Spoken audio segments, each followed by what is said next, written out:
Kisah sudah padam dari kita, selagi tidak disampaikan, ia akan padam bersama masa. Ayo kita bersama-sama, kita sampaikan kisah sejarah agar tetap diingat oleh penerus kita. Membongkar kisah sejarah, satu amanah, satu semangat. Ia bukan setakat membongkar kisah, ia juga penuh makna dan rahsia. Bismillahirrahmanirrahim. Salam sejahtera. Bersua lagi dalam membongkar kisah sejarah. Kali ini kami membawakan satu lagi topik menarik, iaitu risikan dan surat Rui de Araujo. Seperti apakah kisah ini? Mari sama-sama kita saksikan. Sequeira berlayar kembali ke India, di mana beliau melaporkan insiden di Melaka kepada Alfonso de Albuquerque.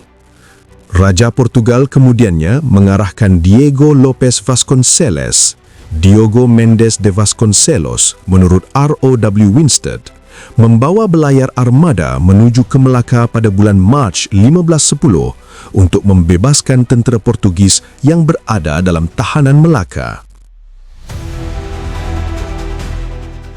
Armada tersebut singgah di Goa India, di mana ketika itu Albuquerque sedang sibuk berperang hendak menawan Goa, maka armada Diego menghulurkan bantuan. Akan tetapi, menurut Dr. Andre Teixeira, Raja Manuel tidak lagi mendapat perkabaran berkaitan pulangnya armada pimpinan Lopez de Sequeira ke India dan kegagalan misi ke Melaka itu.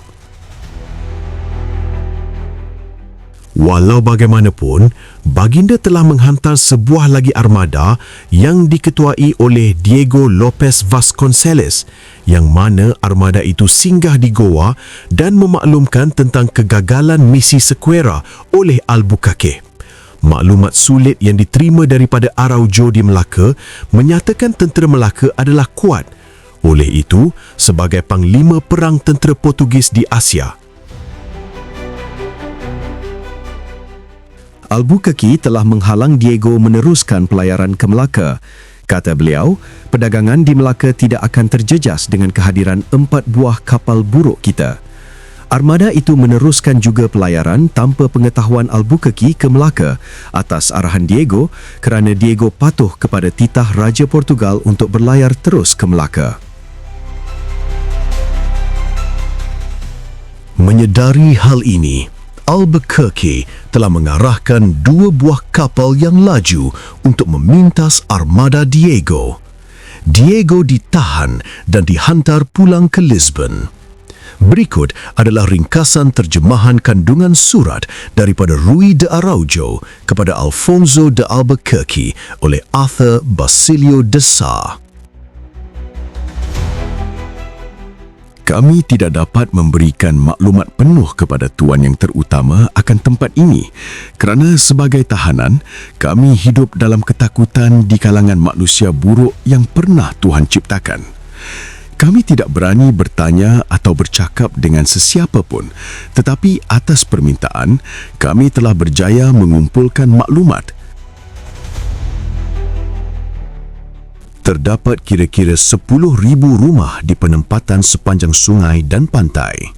Mereka yang membina penempatan jauh sedikit daripada pantai terletak kira-kira jangkauan panah dari busur silang.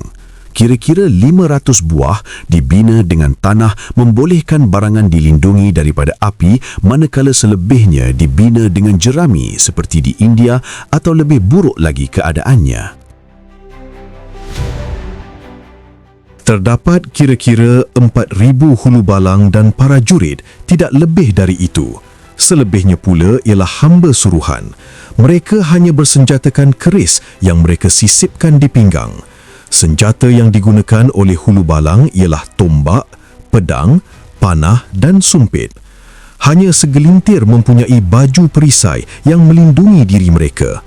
Perisai kulit juga sangat kurang digunakan, yang mungkin hanya dipakai oleh pegawai-pegawai tertentu kerajaan.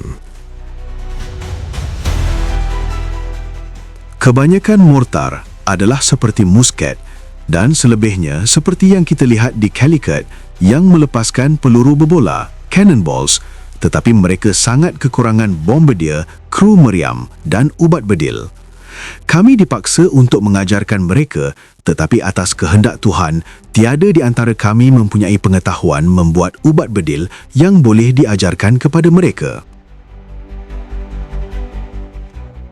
Pada setiap masa di pelabuhan, terdapat 90 hingga 100 jong di pelabuhan yang besar dan kecil keluar masuk. Juga terdapat kira-kira 150 milik sultan dan 30 buah jong milik saudagar tempatan. Kesemua kapal dan perahu tidak dipersenjatai dengan baik, sebagaimana yang telah Tuan Yang Terutama tahu. Mereka tidak mempunyai senjata yang mencukupi untuk melindungi negara ini. Laluan masuk ke sungai adalah sedalam 1 fatbom apabila air surut dan semakin dalam ke arah hulu sungai dengan lebarannya bersama kira-kira panjang 3 batang tombak. Laluan ke hulu melepasi pusat bandar dan di kiri serta kanan sungai tersebut terdapat banyak penempatan. Semasa air surut, ia terlalu cetek sehinggakan perahu kecil sukar melepasinya. Kira-kira jarak 3 tembakan busur silang di utara kawasan bandar adalah lokasi sesuai untuk pendaratan. Sultan tiada bantuan terdekat kecuali dari Pahang, yang mana salah seorang puterinya akan dikahwinkan dengan putera Sultan Pahang. Di dalam negeri Melaka ini, rakyatnya menggunakan jalan darat dan laut. Perjalanan melalui pesisir pantai ke selatan mengambil masa 5 hari.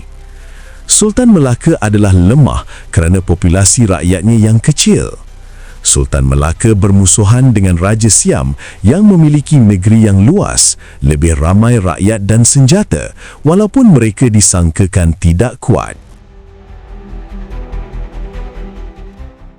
Raja Siam kafir dari Melaka ke Siam memakan masa 80 lig.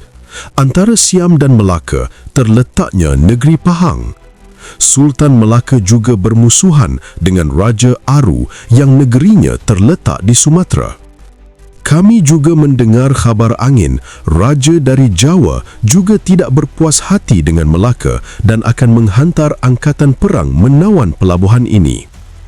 Walau bagaimanapun, pada pandangan saya, kesemua ini adalah lemah dan tidak akan bersatu atau tidak bekerjasama. Melaka tidak mempunyai hasil pertanian sendiri. Barangan dan makanan datangnya dari luar seperti Jawa, Bengali, Pegu atau Burma, Sind dan Siam.